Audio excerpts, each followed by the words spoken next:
नमस्कार मित्र मैत्रिणी आणि माझ्या गोड ताईंचं अगदी मनापासून स्वागत करते। तर आजच्या व्हिडिओमध्ये मी तुम्हाला दिवाळी कशी साजरी केली ते दाखवणार आहे। पूजेचा व्हिडिओ मी लवकरच अपलोड करत असते, पण हा दिवाळीचा व्हिडिओ मी या कारणाने अपलोड करत आहे की आपल्या चॅनलवरती खूप सारे नवीन मेंबर ॲड झालेले आहेत, मित्र मैत्रिणी आणि माझ्या ताई।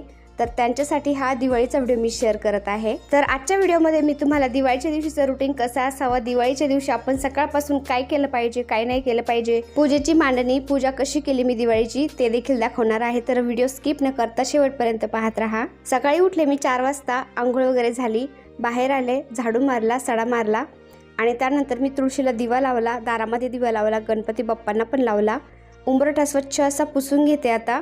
आणि इथं शुभ लाभ काढले, तुम्ही बघू शकता शुभ लाभचं चिन्ह आहे ते पण मी चिपकवलंय आणि सगळीकडे दिवे लावले मी। आणि आता हळदीचं लेपन करून घेते।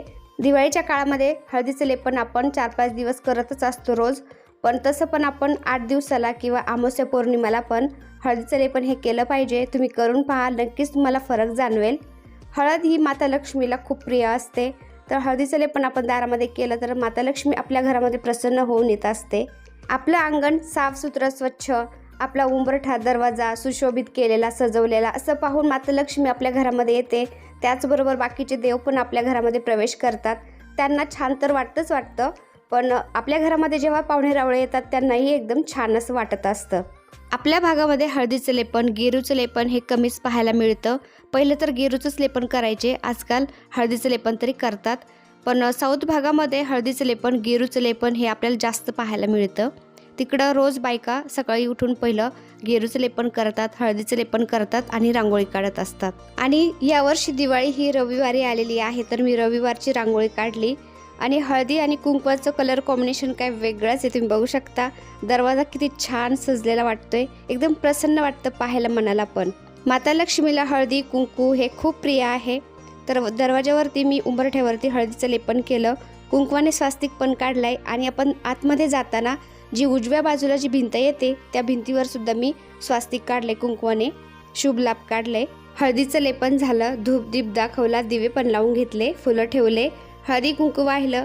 आता आपला दरवाजा माता लक्ष्मीच्या स्वागतासाठी तयार झाला। आता उठल्यानंतर बाहेरचं आवरूपर्यंत सूर्यदेव थोडेसे वरती आलेत आणि घरातलं पण आपल्याला आवरायचं असतं, पोळ्याचा स्वयंपाक पण करायचा आहे, तर ते पाहून आपल्याला हे बाहेरचं पण पाहायचं असतं, स्वतःला वेळ पण द्यायचा असतो। तर मी मुलांना नाश्ता करून दिला आणि त्यानंतर दरवाजावरती स्वास्तिक काढायचे राहिले होते, तर मी हळदी कुंकवाने स्वास्तिक काढते। कुंकवाने स्वास्तिक काढायचा, शुभ लाभ काढायचा आणि हळदीने सुद्धा 2 स्वास्तिक काढायचे असतात। आपण आपला उंबरठा सजवलेला सुशोभित ठेवला किंवा आपल्या दरवाजावरती शुभ लाभ काढलं, स्वास्तिक काढला, तर आपल्या घरामध्ये बाहेरची बाधा कधीच होत नाही, आपल्या घरामध्ये निगेटिव्हिटी प्रवेश पण करत नाही। माझं एकीकडं सजावटीचं काम पण चालू आहे, यांना नाश्ता करून दिला, हे चालले ड्युटीवर। सणावाराला सगळ्यांना सुट्ट्या मिळतात, पण पोलीसवाल्यांना काही सुट्ट्या मिळत नसतात, यांना ड्युटीवर जायचंय, ते चालले ड्युटीवर। आणि स्वयंपाकाला पण मी एकीकडे सुरुवात केलेली आहे, म्हणजे स्वयंपाक लवकर झाला की आपल्याला संध्याकाळी पूजा मांडायला उशीर होत नाही, कारण पूजा ही आपल्याला मुहूर्तातच मांडायची असते। बाहेर थोडंसं ऊन पण पडलंय आणि हे ड्युटीवर गेल्यानंतर आता मला थोडंसं सारून पण घ्यायचं रांगोळीसाठी। आणि शेणाने दारामध्ये सारलेलं खूप चांगलं असतं, आपण दिवाळीच्या दिवशी तर सारलंच पाहिजे। शेणामध्ये माता लक्ष्मीचा वास असतो, तर आपण शेणाने थोडं का होईना सारलं पाहिजे। माझ्या अंगणामध्ये मी इथं असं सिमेंटाने केलेलं आहे रॅम्प, पण त्याच्यावरच मी असं सारून घेते आता रांगोळीसाठी। आमच्या इकडं असं मोकळं वातावरण आहे, तर जनावरं चरायला येतात, शेण पडलेलं असतं, तर शेण पण मिळालं मला सकाळ सकाळ। आता सारून घेतलं आणि हे थोडंसं सुकलं की मग नंतर याच्यावरती मी रांगोळी काढून घेईन। दिवाळी काही सणवार असलं की माझी खूप धावपळ होत असते, मला घरातलं पण आवरायचं असतं, बाहेरचं पण आवरायचं असतं, स्वयंपाक भांडी पूजा, त्यातून आपल्याला स्वतःला वेळ पण द्यायचा असतो। तर मी आता काढले कवळं बांधायला, तर अमावस्या असती दिवाळीच्या दिवशी, सगळ्यात मोठी अमावस्या असती, तर कवळं बांधायचं असते या दिवशी दरवाजावरती। बांधलेलं असेल तर ते काढून पाण्यामध्ये विसर्जन करायचं आणि नवीन बांधायचं। आणि तुम्ही कोणी हे कवळं नसतानाच बांधत तर तुम्ही अमावस्या पौर्णिमा किंवा एखादा शनिवार पाहून बांधायला चालू करू शकता, त्या दिवशी तुम्ही हे कवळं बांधू शकता। कवळं घ्यायचं, त्याला स्वास्तिक काढायचा, ओम काढायचा, हळदी कुंकू अक्षता व्हायच्या, अगरबत्ती ओवाळायची आणि त्यानंतर त्याला आपण नमस्कार करायचा। तुमच्या काही मनात असेल तर बोलायचं, माझ्या परिवाराचं, माझ्या सगळ्या कुटुंबाचं रक्षण कर, काही त्यांना दाखवू नको, कोणाची बाधा होऊन देऊ नको, नजर नको लागू देऊ. आणि त्यानंतर लाल कपड्यामध्ये बांधून दरवाजाच्या वरती बांधायचं आपल्या. कोणी कोणी तर शिक्यामध्ये सुद्धा बांधत असतं, सुतळीचं शिकं बनवतात आणि त्यामध्ये ते घालतात कवळं आणि दरवाजाच्या वरती लटकून देतात. तर माझ्याकडे नाही आहे शिकं, त्यामुळे मी लाल कपड्यामध्ये बांधते. तर लाल कपड्यामध्ये बांधलं तरी पण शुभ असतं. कवळं असं बांधायचं की जी येणारी जाणारी व्यक्ती आहे त्या कवळ्या खालून गेली पाहिजे, असं दरवाजाच्या वरती बांधायचं. आता कवळं मी बांधूच तोवर ऊन खूप पडलंय, तर शेणाने सारवलेलं सगळं सुकून गेलं. रांगोळी काढून घेतली आणि त्यानंतर मी घरातला स्वयंपाक करून घेतला. स्वयंपाक झाल्यानंतर मी आता पूजेची मांडणी करते. लवकरच मांडणी करून घेतली की आपली पूजा ही मुहूर्तात झाली जाते. तर पूजेसाठी मी ते लाल कपडा अंथरून घेतलाय मोठ्या पाटावरती.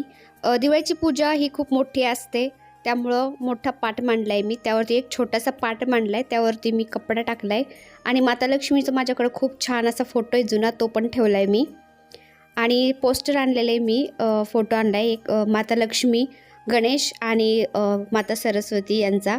तर तो फोटो ठेवला तरी चालतो किंवा मोठा आपल्याकडे फोटो असला माता लक्ष्मीचा तो ठेवला तरी चालतं, किंवा नुसती आपण मातेची मूर्ती तर आणतच असतो दिवाळीला, ती ठेवली तरी चालते. आता मी फक्त इथं मांडणी करून घेते. मांडणी करून घेतली आधी की आपल्याला समजतं कोणत्या देवाला कुठं स्थान द्यायचं आहे, कोणती वस्तू कुठं ठेवायची आहे. त्यामुळं तर आधी मी फोटो ठेवून घेतले, माता लक्ष्मीच्या मूर्तीसाठी स्थान दिले आणि अष्टदल कमल काढून घेतले कलशासाठी. आणि अष्टदल कमल काढून घेतल्यानंतर सगळ्यात आधी आता दिव्याची पूजा करून घेते. थोडेसे तांदूळ ठेवले, दिवा ठेवला, दिव्याला हळदी कुंकू वाहिलं, दिवा प्रज्वलित करून घेतला आणि पुन्हा देवाला हळदी कुंकू फुल वाहायचं. दिव्याची पूजा झाली की दिव्याला नमस्कार करायचा. हे अग्निदेवता, तू माझी पूजा होऊपर्यंत असंच तेवत राहा, अशी विनंती करायची आणि आपल्या पूजेला सुरुवात करायची असते. आता एक छोटासा पाट मांडलाय मी, त्यावरती स्वास्तिक काढलं आणि माता लक्ष्मीची मूर्ती आहे तिला मी स्थान दिलं. आपल्याकडे माता लक्ष्मीचा मोठा फोटो असेल तरी पण आपल्याला माता लक्ष्मीची मूर्ती ही मातीची आणावीच लागते, मातीचीच मूर्ती पूजतात. तर जसं की आपण गणपती उत्सवामध्ये गणपतीची मूर्ती आणतो स्थापनेसाठी, तसंच आपल्याला दिवाळीत सुद्धा माता लक्ष्मीची मूर्ती आणायची असते, तिचं पूजन करायचं आणि उत्तर पूजेनंतर दुसऱ्या दिवशी तिला आपण पाण्यामध्ये विसर्जन करायचं असतं. आता इथं मी फक्त विड्याची पानं ठेवून घेतलेत 4 ठिकाणी, 2-2 पानं, त्यावरती हळदी कुंकू वाहून घेतलं आणि आता गणपती बाप्पांना अभिषेक घालतीये. तर तुम्ही पाण्याने अभिषेक घाला किंवा पंचामृताने घाला, पण घालायचा आहे. तर मी इथे पाण्याने अभिषेक घातला, त्यानंतर पंचामृताने घालते आणि पुन्हा पाण्याने अभिषेक घालते. असा आपल्याला अभिषेक घालायचा असतो. अभिषेक घालताना ओम गण गणपते नमः, ओम गण गणपते नमः असं म्हणायचं. पंचामृताने आंघोळ घालताना पंचामृतम स्नानम समर्पयामी असं म्हणायचं तरी चालतं, किंवा तुम्हाला नसेलच येत तर तुम्ही फक्त नुसतं म्हटलं तरी चालतं. गणपती बाप्पा मी तुम्हाला अभिषेक घालत आहे, गणपती बाप्पा मी तुम्हाला हळदी कुंकू वाहत आहे, गणपती बाप्पा मी तुम्हाला अक्षदा वाहत आहे, गणपती बाप्पा मी तुम्हाला फूल वाहत आहे, असं आपण साध्या भाषेमध्ये बोललं तरी पूजा देवापर्यंत पोहोचल्या जाते. फक्त मनीभाव तिथं देव पाहिजे. तर आधी पण मी व्हिडिओ अपलोड केलेला आहे दिवाळीची पूजा कशी करावी, मांडणी कशी करावी. तर मी प्रत्येक वेळेस पूजा ही थोडी थोडी वेगळी मांडत असते, कारण मला देवांची सजावट करायला, देवांची पूजा करायला खूप आवडते. जितकं सजवता येईल त्या तितकं मी सजवत असते. तर इथे मी गणपती बाप्पांना तांदळावरती स्थान दिलं, हळदी कुंकू फुल वाहिलं. आता गणपती बाप्पांची पूजा झाल्यानंतर माता लक्ष्मीची मूर्ती आहे तिला मी अभिषेक घालून घेते. आता मी देवांना पंचामृताने अभिषेक घाला किंवा नुसतं पाण्याने घाला किंवा दूध वापरलं पंचामृताच्या ऐवजी तरी पण चालतं. पण ते कसं, अभिषेक घालताना आधी पाण्याने अभिषेक घालायचा, नंतर पंचामृताने आणि मग पाण्याने अभिषेक घालायचा. दुधाने घातला अभिषेक तुम्ही तरी पण चालतं. आधी पाण्याने दूध नंतर पाणी असं घालायचं. आणि तुम्हाला नुसतं पाण्याने आंघोळ घालायची असेल तर हातामध्ये मूर्ती घ्यायची, त्यावरती पाणी घालायचं, अशा प्रकारे आंघोळ घालायची. किंवा एका देवाला एकच पाणी वापरायचं, तेच पाणी दुसऱ्या देवाला वापरायचं नसतं, किंवा सगळे देव आपण एकाच पाण्यामध्ये बुचकळायचे नसतात कधी पण. हातामध्ये मूर्ती घ्यायची, पाणी ओतायचं, अशा प्रकारे अशी आपल्याला आंघोळ घालायची असते. सगळ्या देवांना आपण एकाच पाण्यामध्ये आंघोळ घातली तर ते सुद्धा आपल्याला पाप लागत असतं. त्यामुळे प्रत्येक देवाला वेगवेगळं पाणी वापरायचं. आणि देवाला आंघोळ घालून झालेलं किंवा अभिषेक घातलेलं जे पाणी आहे ते आपण झाडाला घालायचं असतं, तुळशीला कधीही घालायचं नसतं. आता माता लक्ष्मीला मी तांदळावरती स्थान दिलं, माता लक्ष्मीला हळदी कुंकू वाहिलं, त्यानंतर अक्षता वाहिल्या आणि वस्त्र घातले. तर वस्त्र मी आपलं लाल पिवळा धागा असतो पहा कलावा, त्याचं आपण वस्त्र घालायचं असतं, कापसाचं नसतं घालायचं माता लक्ष्मीला. गणपती बाप्पांना कापसाचं वस्त्र घालायचं असतं। आता विष्णू भगवानांच्या स्वरूपामध्ये मी एक सुपारी घेतली। तर आपण कोजागिरी पौर्णिमेला ज्या सुपाऱ्या वापरतो विष्णू भगवान कुबेर देवता, त्याच सुपाऱ्या आपण इथे पूजनासाठी वापरायच्या असतात। पुन्हा त्यावरती तुम्ही खून करून ठेवली किंवा नाव टाकलं तरी पण चालतं, त्याच सुपाऱ्या वापरायच्या। तर मी विष्णू भगवानांच्या स्वरूपामध्ये सुपारी घेतली, तिला अभिषेक घातला। अभिषेक घालताना दाखवलं नाही कारण व्हिडिओ खूप मोठा होतोय। विष्णू भगवानांना मी स्थान दिलं, कापसाचं वस्त्र घातलं, हळदी कुंकू अक्षदा वाहिल्या, फूल वाहिलं। आता कुबेर देवतांच्या स्वरूपामध्ये सुपारी घेतली मी। कुबेर देवता हे धनांचे देवता आहेत, त्यामुळं कुबेर देवतांची जी सुपारी ठेवली त्याखाली 1 रुपयाचं नाणं ठेवायचं आणि मग पूजा करायची। कुबेर देवतांची सुपारी मी ठेवली तांदळावरती, हळदी कुंकू वाहिलं, अक्षदा वाहिल्या, फूल वाहिलं, कापसाचं वस्त्र घातलं। तर आता तुमच्याकडे श्रीयंत्र जर असेल तर तेही तुम्ही इथं पूजू शकता, गजलक्ष्मी असेल तर तीही तुम्ही इथं पूजू शकता। नाहीतर आपण जे आतापर्यंत जी पूजा केली तितकी बेसिक पुरेशी असते। माता लक्ष्मीची मूर्ती नसेल तुमच्याकडे छोटीशी तर त्याऐवजी तुम्ही एखादी सुपारी ठेवू शकता। तर श्रीयंत्र आहे माझ्याकडं, मी नवरात्रामध्ये याची स्थापना केली होती। तर श्रीयंत्र हे माता लक्ष्मी आणि भगवान विष्णूंचं स्थान आहे, त्यांचं आसन आहे। तर तेच आपल्या घरामध्ये असेल तर आपल्या घरामध्ये सुख समृद्धी धनसंपत्ती ही टिकून राहते, कारण तेच आपल्या घरामध्ये असेल तर आपल्याला कशाचीही कमी पडत नाही असं बोलतात। तर श्रीयंत्राला सुद्धा मी अभिषेक घालते आता। तर आधी पाण्याने अभिषेक घातला, त्यानंतर पंचामृताने आणि मग पाण्याने। श्रीयंत्रावर खूप प्रकारचे अभिषेक केले जातात, पण आपण नुसतं पंचामृताने अभिषेक घातला किंवा पाण्याने आंघोळ घातली तरी पण चालतं। पण स्थापना करताना आपल्याला पंचामृताने अभिषेक घालावा लागतो आणि श्रीसूक्ताचं पठण करावं लागतं। श्रीसूक्ताच्या पठणावरती आपल्याला माळीचा जप करावा लागतो। आणि एकदा का आपण श्रीयंत्राची स्थापना केली तर मग आपण 15 दिवसाला किंवा महिन्याला जरी श्रीयंत्रावर अभिषेक घातला किंवा कुंकुमार्चन केलं तरी पण चालतं। नवरात्रामध्ये तर श्रीयंत्रावर तुळस, लवंगा, त्यानंतर काजू, फुलांच्या पाकळ्या, गुलाबाच्या पाकळ्या असे खूप प्रकारचे अभिषेक केले जातात। आणि आपण कुंकुमार्चन करतो त्याला सुद्धा एक प्रकारे अभिषेक करणं असं म्हणतात। तर आपण श्रीयंत्रावर कुंकुमार्चन सुद्धा करायचं आहे। तर आता ही अभिषेक झाल्यानंतर सगळी मांडणी झाल्यानंतर मी कुंकुमार्चन करणार आहे। तर श्रीयंत्र आपण कसं मांडायचं, त्याच्या सगळ्या लाईनी एक लाईनीमध्ये येतील त्या आपल्याकडे करायच्या, अशा स्थितीमध्ये आपल्याला याची स्थापना करायची आहे। तर पंचामृताने मी अभिषेक घातला, आता हळदी कुंकू चंदन असा अभिषेक घातला। आता त्यांची स्थापना करते मी। छोटासा पाट घेतला, पाटावरती मी कपडा टाकला, त्यावरती थोडेसे तांदूळ ठेवले आणि हळदी कुंकू वाहिलं। एक प्लेट ठेवते, प्लेटमध्ये मी श्रीयंत्र ठेवते कारण मला कुंकुमार्चन करायचं आहे। असेच जर आपण कपड्यावरती श्रीयंत्र ठेवलं आणि कुंकुमार्चन केलं तर ते आपल्याला कुंकू पुन्हा आपल्याला लावायला ठेवायचं असतं भरून, तर ते भरता येणार नाही, कपड्यावरती सगळं लागलं जाईल। त्यामुळे मी प्लेट ठेवली, प्लेटमध्ये तांदूळ ठेवले आणि त्यावरती मी असं श्रीयंत्र ठेवले। आणि श्रीयंत्र ठेवल्यानंतर हळदी कुंकू वाहून कमळगट्ट्याची माळ ठेवली। तर श्रीयंत्र असेल तर आपल्याला कमळगट्ट्याची माळ लागतच असते। आणि कुंकुमार्चन करण्यासाठी आपल्याला ओरिजिनल कुंकू आणायचं असतं। ओरिजिनल कुंकू हळदीपासून बनलेलं असतं, ते थोडंसं फेंट असतं, एकदम डार्क लाल नसतं। तर व्हिडिओमध्ये ते डार्क लाल दिसत असेल पण ओरिजिनल आहे तर ते फेंट दिसतं थोडंसं। आणि डुप्लिकेट जे असतं ते एकदम कलर एकदम लाल भडक असतं। त्यामुळे आपण ओरिजिनल हळदीपासून बनलेलंच कुंकू आणायचं असतं, कारण ते कुंकुमार्चन केलेलं कुंकू ते खूप पवित्र झालेलं असतं, माता लक्ष्मीचा आशीर्वाद असतो त्याच्यामध्ये। तर आपण स्त्रिया तर सकाळी रोज आंघोळ झाल्यानंतर देवपूजेच्या वेळेस रोज कुंकू लावतच असतो, पण आपल्या घरामधले पुरुष मंडळीसुद्धा बाहेर ऑफिसला जाताना, कुठल्या महत्त्वाच्या कामाला जाताना हे कुंकवाचा एक टिका लावायचा। असं केल्याने खूप शुभ मानलं जातं, आपले जे कामं होणारे आहेत ते झाली जातात असंही म्हणतात। तर श्रीयंत्र प्लेटमध्ये ठेवलं मी, हळदी कुंकू कमळगट्ट्याची माळ वाहिली आणि फुलांनी छान असं सजवून घेतलंय। आणि गजांत लक्ष्मी आहे, गजांत लक्ष्मीची पण मी नवरात्रामध्ये स्थापना केलेली आहे, तर त्यांना सुद्धा आपल्याला अभिषेक घालायचा आहे। माता लक्ष्मी सारखीच त्यांची सुद्धा सेवा करायची आहे। तुमच्याकडे जर श्रीयंत्र गजांत लक्ष्मी नसेल तर मी जेवढी आधी मांडणी केली तेवढी पुरेशी आहे।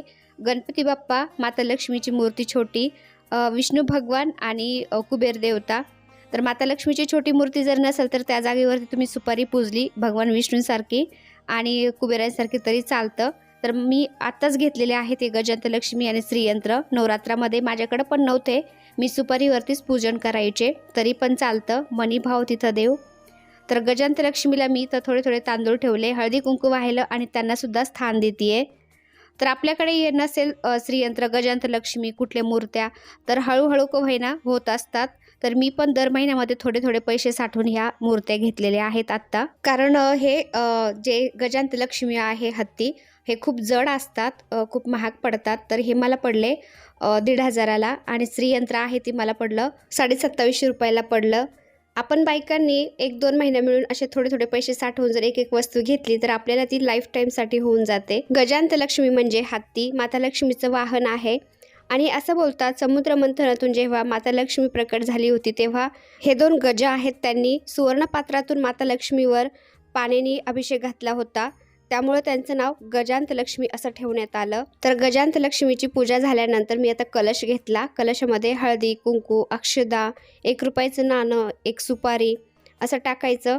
कलशाच्या कंठाला धागा बांधायचा लाल पिवळा आणि नारळाला पण लाल पिवळा धागा बांधायचा. कलशावरती नागिणीची पानं ठेवायची किंवा आंब्याची पानं ठेवले तरी चालतात. आणि त्याच्यावरती नारळ ठेवल्यानंतर हे अष्टदल कमल मी जे बनवून घेतलेलं आहे तांदळाने, तर ते पण खूप सोपं आहे. मी तुम्हाला सांगितलं, दाखवलं कसं बनवायचं. तर त्यावरती कलशाची स्थापना करायची. कलशाला हळदी, कुंकू, अक्षदा वाहायच्या आणि नमस्कार करायचा. त्यानंतर कलश आपल्याला अजिबात हलवायचा नसतो. कलश आपल्याला उत्तर पूजेच्या वेळेस म्हणजे दुसऱ्या दिवशी हळदी, कुंकू, अक्षदा वाहायच्या आणि नंतरच आपल्याला हलवायचा असतो. तोपर्यंत अजिबात कलश हलवायचा नसतो. कलशाला हळदी, कुंकू, अक्षदा, फूल वाहायला नमस्कार केला. आता आपण गणपती बाप्पांच्या शेजारी छोटी माता लक्ष्मीची मूर्ती असते आपल्या मंदिरामध्ये, तिचे तर पूजन केलेलं आहे आपण.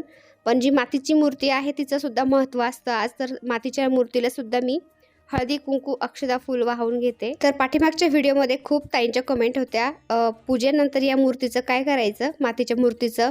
तर उत्तर पूजेनंतर या मातीच्या मूर्तीचं आपण पाण्यामध्ये विसर्जन करायचं. शाडूची जर असेल तर तुम्ही घरीसुद्धा विसर्जन करू शकता पाण्यामध्ये, जसं की आपण गणपती बाप्पांच्या मूर्तीचं करत असतो. POPची जर असेल तर ती जास्त पटकन विरघळत नसते. जर POPची जर असेल तर शक्यतो त्यामुळे शाडूचीच मूर्ती घ्यावी. त्यामुळे आपण घरीही तिचं विसर्जन करू शकतो एखाद्या मोठ्या टपामध्ये पाणी घेऊन. तर फोटो आहे माता लक्ष्मीचा माझा पहिलाच, तर त्यालासुद्धा मी हळदी, कुंकू, अक्षदा, हार वाहून घेतलं. आणि हे माता लक्ष्मीबरोबर गणपती बाप्पा आणि सरस्वती मातेचा सुद्धा पोस्टर मी आणलेला आहे, छोटा फोटो. तर हा सुद्धा आपल्याला पूजायचा असतो. तर यालासुद्धा मी हळदी, कुंकू, अक्षदा वाहून घेतल्या, पूजन करून घेतलं. आता ही झाली आपली देवांची मांडणी कंप्लीट. तर आपल्याला काही मांडायचं आहे, प्रसाद, त्यानंतर धने पूजायचे असतात, सोनं पूजायचं असतं, धान्य पूजायचं असतं, हे सुद्धा आपल्याला पूजायचं आहे. माता लक्ष्मीच्या मूर्तीला हार पण घालून घेतला आणि नागिणीच्या पानावरती मी थोडे थोडे तांदूळ ठेवून हळदी, कुंकूसुद्धा ठेवलेला आहे. हळदी, कुंकू माता लक्ष्मीला खूप प्रिय आहे, तर ते सुद्धा आपल्याला ठेवायचं आहे. समया ठेवून घेतल्या. त्यानंतर जे सुगड असतात धान्याने भरलेले ते सुद्धा मी ठेवत आहे. गणपती बाप्पांना विड्याचा प्रसाद ठेवला. गुळ खोबऱ्याचा नैवेद्य पण ठेवायचा आहे माता लक्ष्मीला. आणि या दिवशी आपण कवड्यांचं सुद्धा पूजन करायचं असतं. तर कवड्यासुद्धा नव्हत्या माझ्याकडं, तर या लक्ष्मीपूजनामध्ये मी कवड्यांचं सुद्धा पूजन केलेलं आहे. कवड्या आपण 7 किंवा 11 या संख्येमध्ये पूजायच्या असतात. तर 7 या संख्येमध्ये आणलेले आहेत मी. यांचं सुद्धा पूजन करून घेते आज मी. आणि धनेसुद्धा पूजायचे आहेत या दिवशी. धन आणि धान्य हे दोन्ही पूजायचं असतं आपण धनत्रयोदशीला पण आणि लक्ष्मीपूजनामध्ये सुद्धा. तर धान्यांना सुद्धा मी हळदी, कुंकू वाहून पूजन करून घेतलं. घंटी पण ठेवली. घंटीचा सुद्धा मान असतो या दिवशी. कुठलीही पूजा अर्चा करताना, आरती करताना घंटी वाजवल्याशिवाय आपली पूजा ही कंप्लीट होत नाही. त्यामुळं घंटीचं सुद्धा पूजन करायचं आहे. सोनं ठेवलं मी. आपलं नवीन सोनं असेल, जुनं सोनं असेल ते सुद्धा आपल्याला पूजनामध्ये ठेवायचं. बत्ताशा ठेवलेत मी. आणि जी लक्ष्मी आहे, तर याला कोणी केरसुनी बोलतं, कोणी लक्ष्मी बोलतं. तर ही छोटीशी मी पूजनामध्ये घेतलेली आहे, तिचं सुद्धा पूजन करून घेतलं आहे. मोठ्या लक्ष्म्या मिळतात, पण ती मी छोटीशीच आणली. कारण देवाजवळ रांगोळी काढली आपण किंवा पूजा झाल्यानंतर थोडंसं काही सांडलं तर ते झाडण्यासाठी नंतर होईल.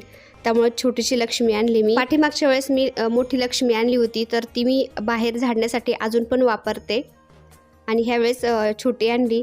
तर आपल्याला पूजन केल्यानंतर ही लक्ष्मीचं वापर करायचा असतो, तशीच नवीन आपण ठेवून द्यायची नसते. थोडं का होईना तुम्ही झाडायचं आणि मग तुम्ही ठेवून द्यायची असेल तर ठेवून देऊ शकता. तर इथं सगळी मांडणी झाली, पूजा झाली. आरती करून घेते आता, धूपदीप दाखवते.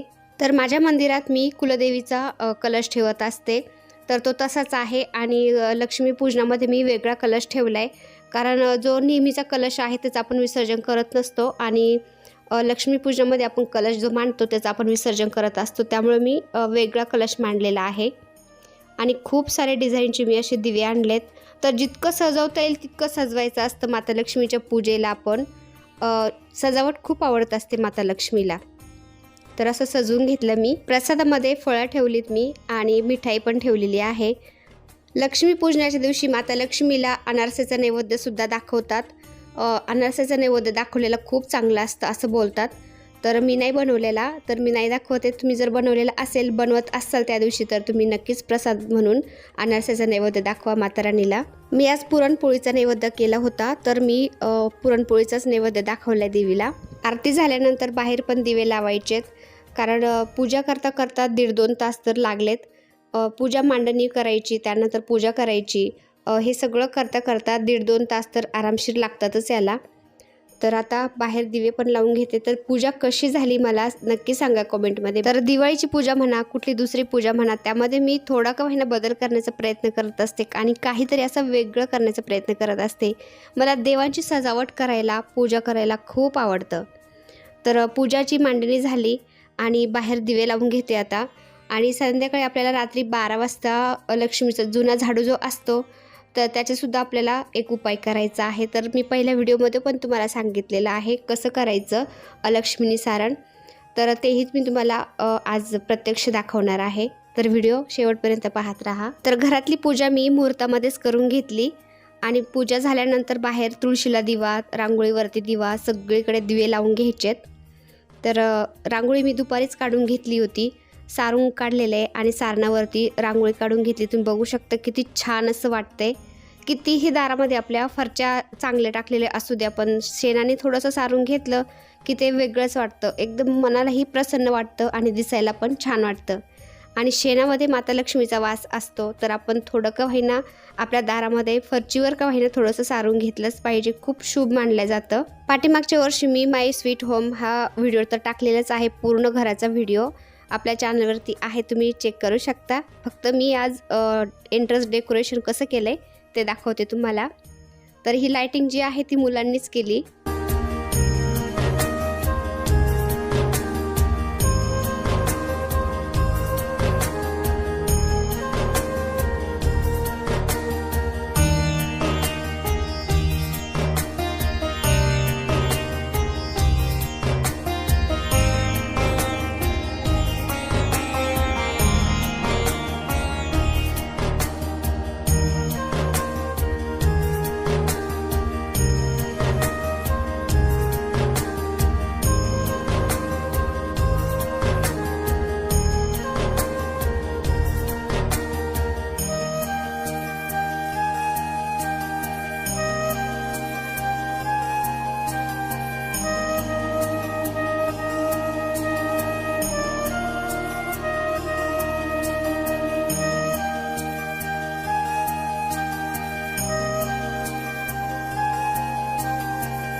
तर हे माझं छोटंसं स्वीट होम कसं वाटलं तुम्हाला कमेंटमध्ये नक्की सांगा आणि पूजा कशी झाली ते पण सांगा.